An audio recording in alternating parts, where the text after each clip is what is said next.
It was delicious.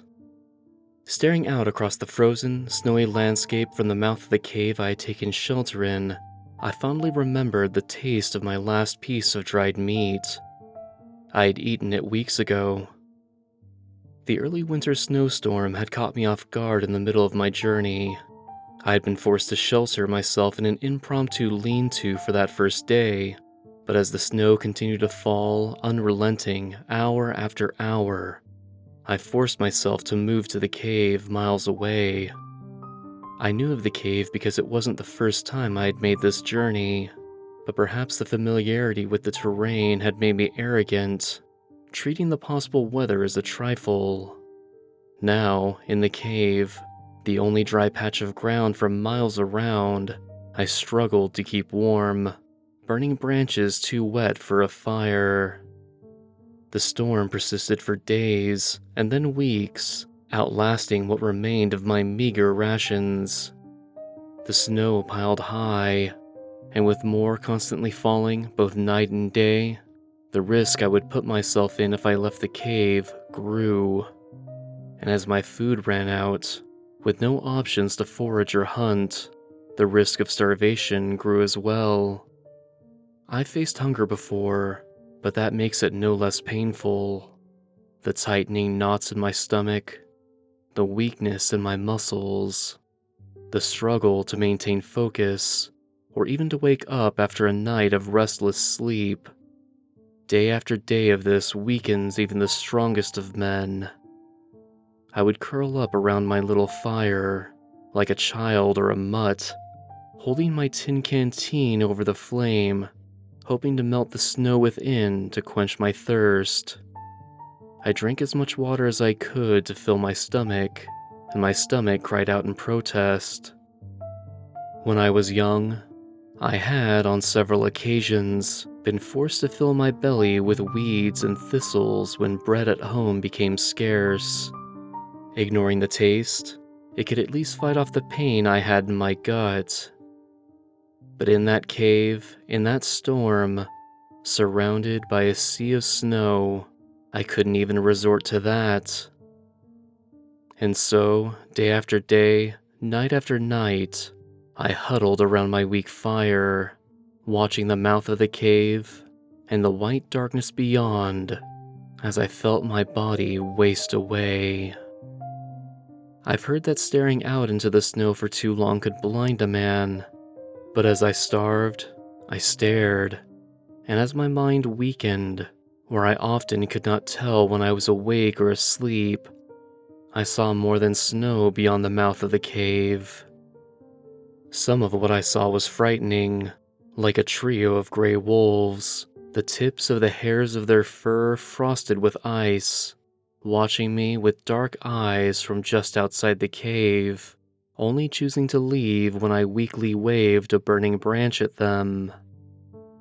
Some of what I saw was beautiful, like the waves of light I saw at night, brilliant thread-like lines of green and gold and magenta. And some of what I saw was unexplainable, like when I woke up to see my grandfather, dead for years, sitting by my side, urging me to be strong. But only one of the things I saw changed me. At night, with the wind howling and the snow falling, from the darkness of the entrance to the cave came a deer. A buck, its antlers wide and branching, its legs steady as it walked on the top of snow piled 6 feet high. It entered my shelter, the cave growing colder as if to adapt to its presence. And everything about it was wrong. It was thin, its emaciated body in stark contrast to its thick antlers. It was diseased, with large black tumors growing on its front and flanks, leaving bald patches in the fur in their wake. And it was intelligent, staring at me with narrowed eyes and an unnatural comprehension. It bleated, deep and guttural, like a creature that had been told about the sound a deer makes, but could not quite match it, and walked over to me. I knew I should shoo it away, frighten it with my waning fire, be strong like my grandfather had told me. But a part of me welcomed it, welcomed whatever torment it saw fit to inflict upon me, welcomed the chance for this creature to bring an end to my painful existence, to bring an end to my never-ending hunger. And so, I did nothing. And when it reached me, it lifted itself up and stood on its hind legs. Its front legs, instead of each ending with a hoof, ended with a hand, both with long, slender, and bony fingers. I looked at its face, so close to me now, and saw its head was not emaciated, but was a skull fitted tightly over its real head. And the pupils of its eyes were not horizontal like other deer, but were circular and wide, like a predator sighting in its prey. In the face of this nightmare, I did nothing. I felt my stomach tighten, my hunger crushing me, and I welcomed it. It reached down and pressed the tip of one of its fingers against my forehead, and in a whispered voice, spoke words I could not hear. When I woke up the following morning, I could not tell if I had dreamed it or not, but I had been changed merely by its memory. The hunger I felt grew worse, but the cold no longer bothered me. I no longer melted the snow to drink, but ate the snow like I would meat. I no longer struggled to keep my fire going, but forced myself onto my feet and stood at the mouth of the cave, letting the cold air envelop me. After the change had worked its way under my skin, through my blood, and down into my bones, I saw something strange.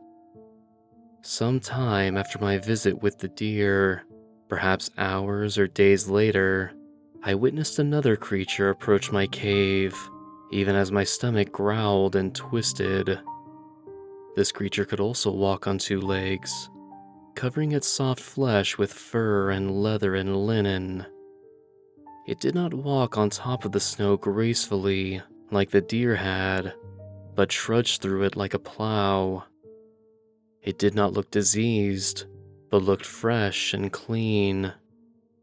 What's more, the creature also spoke, but not in the whispered hush I had been unable to understand, but in a clear, loud voice.